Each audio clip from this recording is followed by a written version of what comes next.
In this edition of the Bucs Report Podcast, James Yarko of Locked On Bucs is on the show, and we talk about the Bucs come from behind victory over the Saints. Then later in the show, we will talk about how the Bucs cut Jaelon Darden and what that means for this team. And then the Buccaneers as they prepare to take on the 49ers this weekend, but it'll be with a backup quarterback. We'll talk about all of that and more next on this edition of the Bucs Report. Let's go!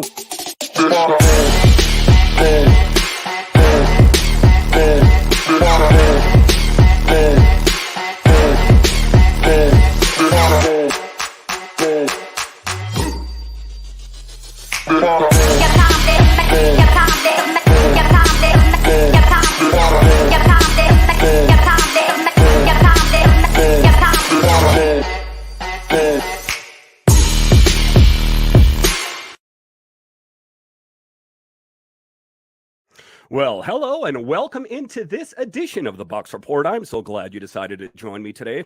As always, this podcast is free and available on all the major platforms. You can find this podcast on the Bucs Report. Check them out online at bucsreport.com. You can also find it on YouTube. Just search for the Bucs Report. And of course, you can find this audio podcast wherever you find your audio podcasts. My name is Dan Holme. You can find me on Twitter. It's at DanCaps218. You can find the show on Twitter. It's at Bucs Minutecast. So in this edition of the Bucs Report, we're happy to have James Yarko of Locked On Bucs. James, welcome to the show. Thank you very much for having me. Excited to join you for the first time and talk about what a wild night Monday was. It was a crazy night. And, I was watching that game and I was thinking to myself, I'm going to do a podcast the next day and I'm going to have to talk about the bad news for the Bucs, that was just another poor loss to a Saints team that's given that team fits for so many years. But just taking a look at it there, Tom Brady saying, just like we drew it up, that's how Tom Brady began his post-game press conference. New Orleans had a 97% chance to win this game with 3:23 left. For 54 minutes and 39 seconds Monday, the Bucs were lifeless on offense, trailing 16-3 to Saints. And then we all know that they came back due in large part to the big hit of Keanu Neal. Tell me a little bit about Keanu. Had a bit of a tough night overall. He blew that coverage, which led to a touchdown. I think he redeemed himself after Levante David and Devin White kind of lit him up on the sidelines there. Oh, yeah, no doubt about it. I mean, you give up a play, then you kind of get that mentality where, all right, now I have to go make a play. I have to right the wrong that I created. And you take a look at kind of the tough situation that Keanu and Logan Ryan were put in. There was no Antoine Winfield Jr. There was no Mike Edwards. You're throwing Zion McCollum out there one-on-one against Chris Olave for who knows what reason, because there's no Sean Murphy Bunting. So, you were able to contain the Saints and their high-octane playmakers like Olave, like Jarvis Landry, like Marquez Callaway. Rashid Shaheed had a really good night. But then I was on a radio station in Lafayette before the game, and they said, what is it going to take for the Saints to win this game? Who's the one guy that's going to have to step up? And I said Taysom Hill. Taysom Hill has always given the Bucs fits, and he's that wild card. You never know exactly what he's going to do. He can line up at quarterback. He can run. He can throw. He can split out wide. And Keanu Neal kind of busted that coverage. And then you see Taysom Hill get the lone touchdown of the game up until that moment that it was the same two guys. And this time Keanu Neal came out ahead and really sparked, what eventually became a game-winning drive. So it was great for Neal to have that opportunity to redeem himself, to be able to put his team in a position to go out there and win the game. So, hats off to him. It was a tough night for those guys being shorthanded, lack of depth.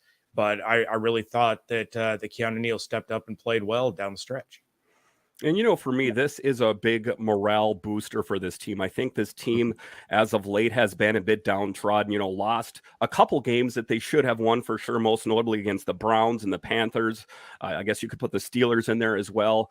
So, Tom Brady in his post-game presser, he had his hair all fixed up and with that swagger out there. That's the kind of Tom Brady that we like to see engaged. But just taking a look at there, Brady was masterful, leading his team on a 91-yard in 10 plays without going to third down once.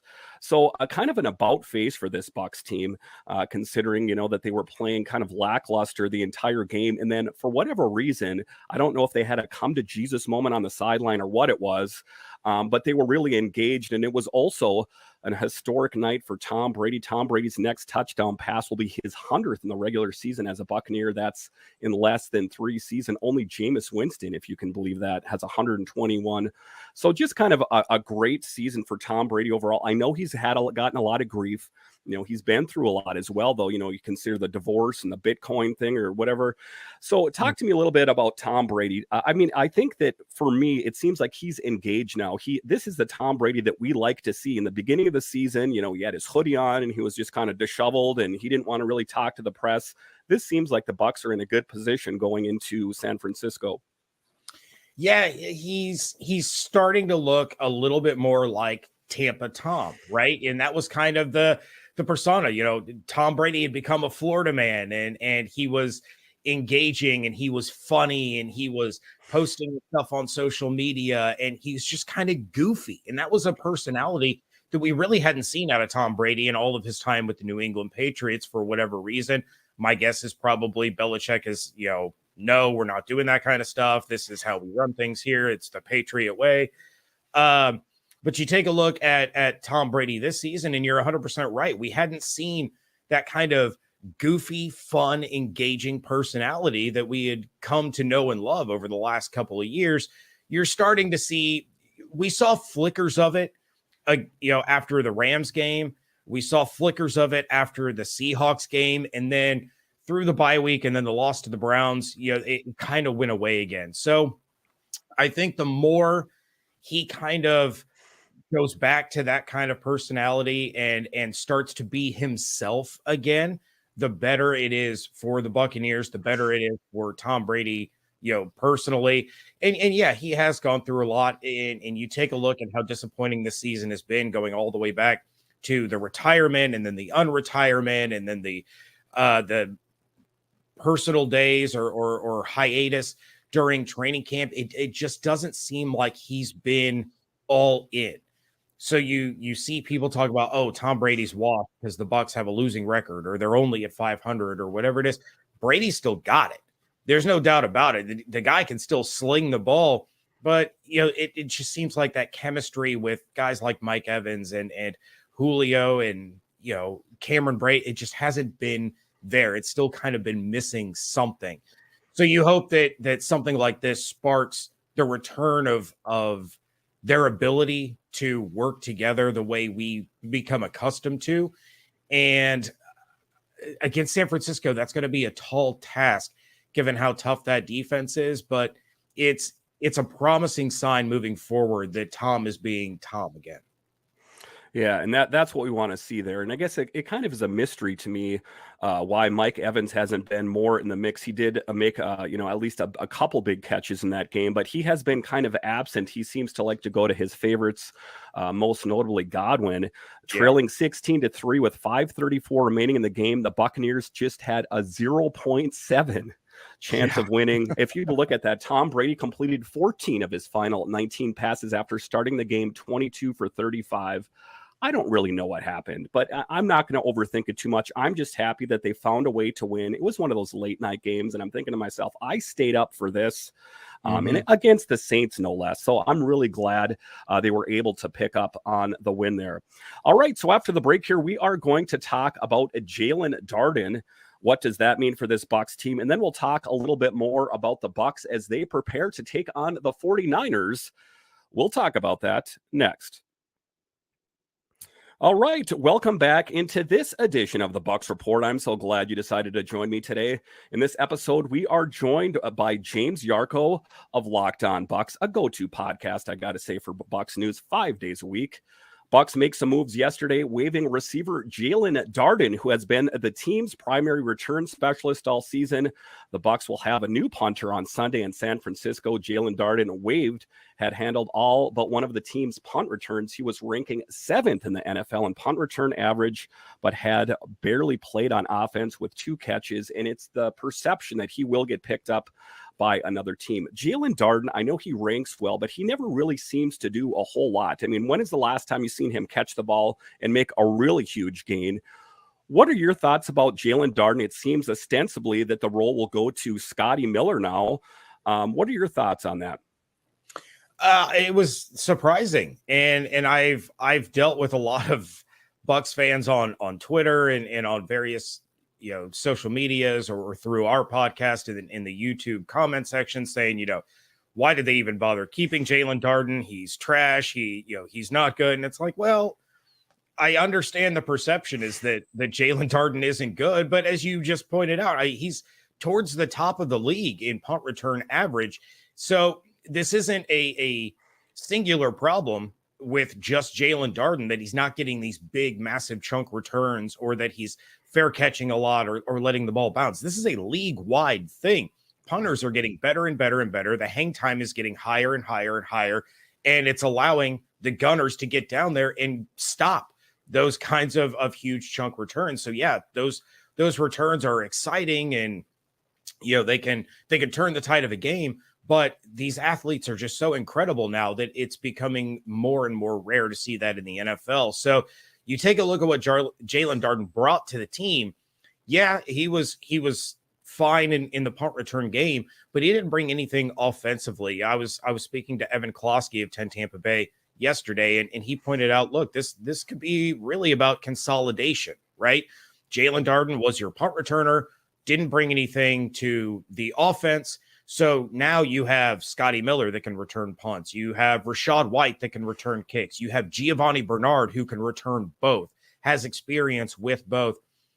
And now you're taking a look at a guy like KJ Britt who could be coming back. You could take a look at a guy like Devin Tompkins who could bring something to the offense. So they've reached a point now where they don't have to have Jaelon Darden on this roster anymore if they can bring in someone else that is going to contribute in a different way. I mean, KJ Britt would still contribute in the special teams game, just in a different way, right? He was one of the best gunners that the Bucs had in kick coverage, one of their better special teams players. If he's on the cusp of coming back, you got to free up that roster spot, and Jaelon Darden just unfortunately had to be the odd man out. Yeah, and I mean, I think, like you said, I think there's probably a whole lot more at play. I would like to see what Scotty Miller can do. Tom Brady often said that Scotty Miller is the fastest guy on the team.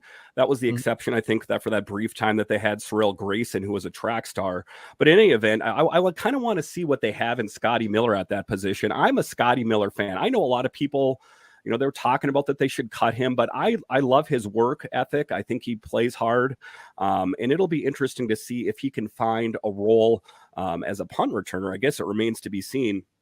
Taking a look at the Bucs, so the 49ers are 8-4 in first place in the NFC West, 33-17 win over the Dolphins. But this is not the Dolphins team of years before. The Dolphins are also 8-4. But they're going to be facing a 49ers team without Jimmy Garoppolo. As it turns out, he won't need foot surgery, could return in the playoffs. Garoppolo is the second starting quarterback the 49ers have lost this season. Trey Lance suffered a season-ending ankle injury in week 2.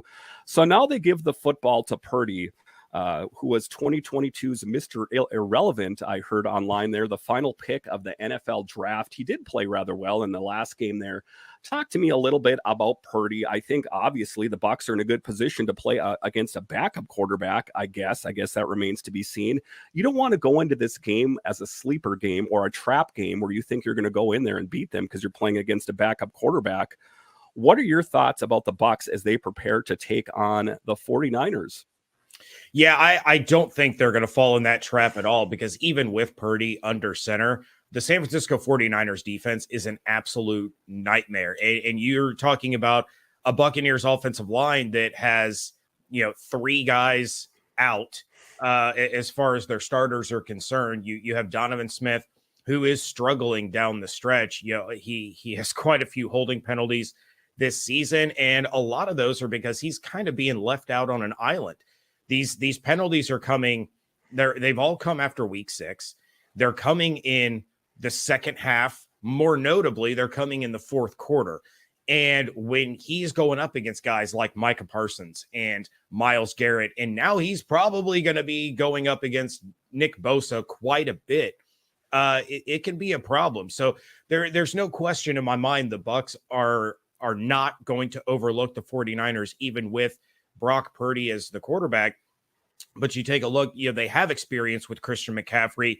Devin White is probably going to be amped up and ready for this game, because when Christian McCaffrey was in Carolina, Devin White was kind of that guy that shadowed him, shut him down. There was even that really popular soundbite from, I believe it was 2 years ago, where Devin White laid a hit on Christian McCaffrey. McCaffrey got up and goes, you're the best in the league, right? So, there's that aspect. You really need to get Antoine Winfield Jr. and Mike Edwards back out on the field for this one. You got Deebo Samuel, who's an absolute weapon. You have Brandon Ayuk, who is an absolute burner. And then George Kittle is still George Kittle. He hasn't put up the big numbers this year like he has in years past, but he's still one of the most effective and best tight ends in the National Football League. And Brock Purdy is going to look to a guy like Kittle to be that safety valve, right? To be that guy when he's under pressure, hurry up, dump it off to Kittle, get a couple yards, and just keep the chains moving. I thought Purdy played admirably, for the situation that he was put in, Mr. Irrelevant, all that stuff. Now the question is, how does he go out there and play when he prepares all week to be the starter? You can kind of point to that and say, you know what, Shanahan put him in a position to succeed. You had the adrenaline boost, like, oh my gosh, I'm going into this game. Let's do this thing. Well, now you have to prepare. Now you have to take on the full week, the film study, the practices, everything as the starter. How is he going to come out against this Buccaneers defense, which is no slouch itself? So it's going to be, I think it's going to be one of those really tough, low scoring games. I find it hard to believe that Brock Purdy would just march up and down the field with ease against this defense. And I find it hard to believe that Brady's not going to have some trouble against the San Francisco pass rush. Yeah, and I mean, just taking a look at him, I mean, he is, like you said, no slouch. Taking a look at him, Purdy not only led the offense, but had to handle a game plan that was constantly changing, and he managed to do both. He completed 25 of 37 for 210 yards and 2 touchdowns. So they are in first place for a reason, but primarily on the backs of Garoppolo, who has played very well for that team. And I guess, this Bucs team has just got to kind of harness what they learned towards the last drive there against the Saints, and hopefully they can continue in their winning ways. All right, so after the break here, we are going to talk about kind of the breakout season of Rachaad White. What does that mean for Leonard Fournette? And who's going to be the quarterback for the Tampa Bay Buccaneers next year? We'll talk about that next. All right, welcome back into this edition of the Bucs Report. We are joined by James Yarko of Locked On Bucs. Again, a go-to podcast for any Bucs fan out there, 5 days a week on the Locked On Network there. Let's talk a little bit about Rachaad White here. I think that he has really stepped up. And the question for me is, what does that mean for the future of Leonard Fournette? Fournette will be a UFA in the 2025 season. Taking a look at him, he has played admirably in the roles that he's played. He's that studious player that Tom Brady referred to as the guy that took his notebook to practices and just really seemed to put in the work. Tell me your thoughts a little bit about Rachaad White and what his future is on this Bucs team. I absolutely love Rachaad White. My co-host David Harrison and I had the opportunity to speak with him at training camp, and he was kind of like a sponge. He was talking about he wanted to soak up every single thing that he could, and he was learning a lot from Leonard Fournette and how good their relationship was. And you go later down the road and Leonard Fournette has the sit down with Rachaad and with Keyshawn Vaughn saying, look, I cannot keep up this pace. I cannot, take this many snaps, this many hits, this many touches. You guys are going to have to step up and help me out. And your time is coming. Then Rachaad White's time comes and he absolutely makes the most of it. He's decisive. His vision is fantastic. He can be explosive. And I think one of the most underrated parts of his game that a lot of people don't talk about is the fact that as a rookie, he has no fear whatsoever of picking up a blitz, getting his nose in there and taking on that level of contact, which means that the Bucs aren't telegraphing what they're going to do when Rachaad White is in the game. You go back, way back to the days of Charles Sims, and you knew if Charles Sims was in the game, it was going to be a pass. There was no other outcome as soon as Sims touched the field. And now with Rachaad White, you have two running backs in White and Fournette that can run the ball, that can catch the ball, that can pick up the blitz.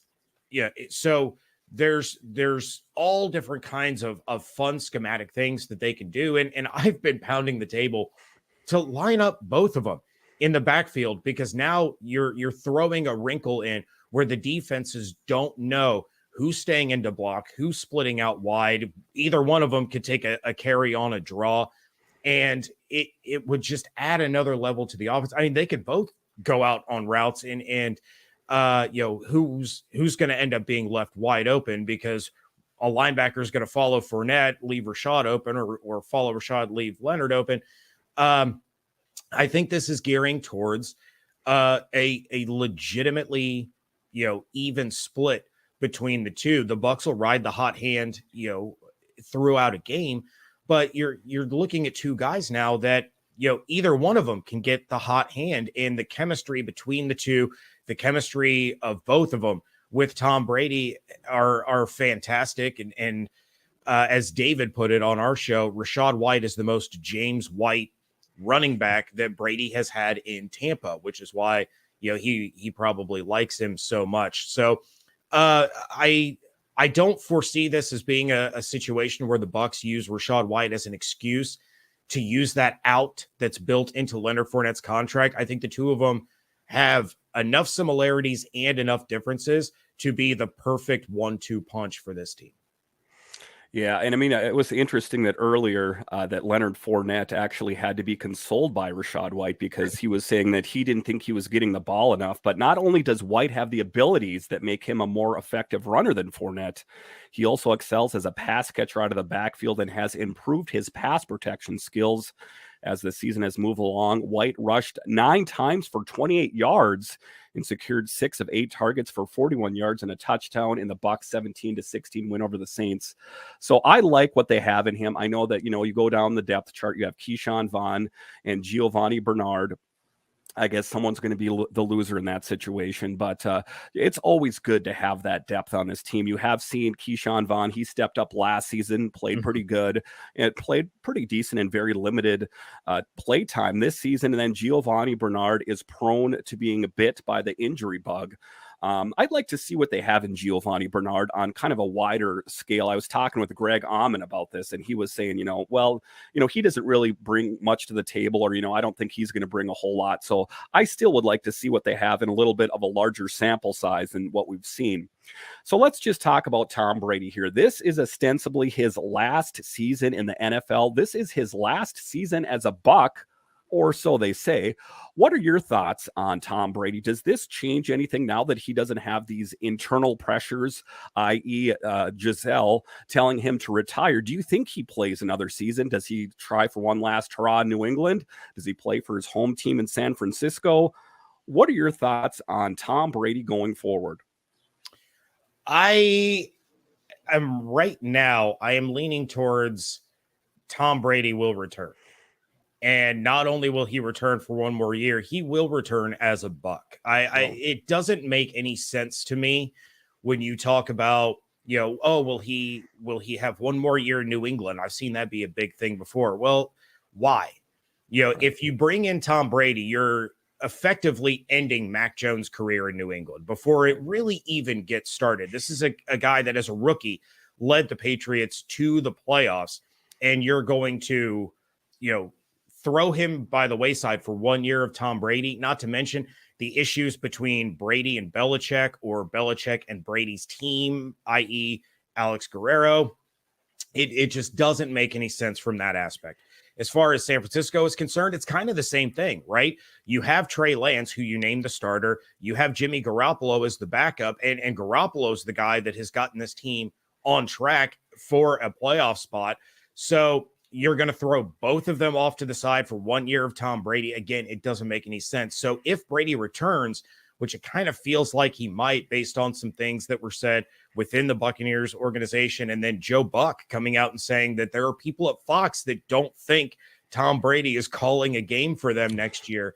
If he returns, it's going to be with Tampa. He already has the chemistry with the receivers. He already knows the team. He already knows the coaching staff. And I can't fathom him being okay with a season that's going to end 8-9, 9-8. You might win a playoff game. That's not why he returned this year. So getting one more crack at it where he's actually all in. There's no wavering on retiring, unretiring. There's no escape during training camp because of personal issues. It is full focus from the jump. The Tom Brady that we know to give this thing one more ride. He's got the arm to do it. He hasn't lost anything from a physical aspect. And if this season ends, somehow, some way with him hoisting a Lombardi, he walks away. I truly believe that. But if things go the way we all kind of foresee them going with the team that's struggling, I think he's back. Yeah, so now the question is, and I've heard quite a few people that I've talked to think that he will be back, but in, say, the crazy event that he doesn't come back, who is the heir apparent for the quarterback position? You take a look at Trask, who's been redshirted his entire career with the Bucs, and you take a look at Gabbert, who plays well, but I think at this point in his career, he's a good backup quarterback. Who is going to be that quarterback going forward? If we just rewind time a little bit to the offseason, this Bucs team and their fan base were up in arms on who the new QB is. They were linked to every quarterback on the free agent market. Do you think they try to draft another quarterback, which I think is ridiculous to me, being that they have Trask and they ultimately don't know what they have in him? If you take a look in the preseason, I thought he got progressively better as time went along. The tough thing about being a backup quarterback is that you have kind of like one game sometimes to prove yourself. And if you fall flat, you're garbage. You're going to get washed up. You take a look at the NHL, at least backup goalies get some playing time in there. So taking a look at this Bucs team and what they have in-house, do they have enough in Gabbert and Trask, or do they need to go outside of the organization in the event that Tom Brady decides to hang it up?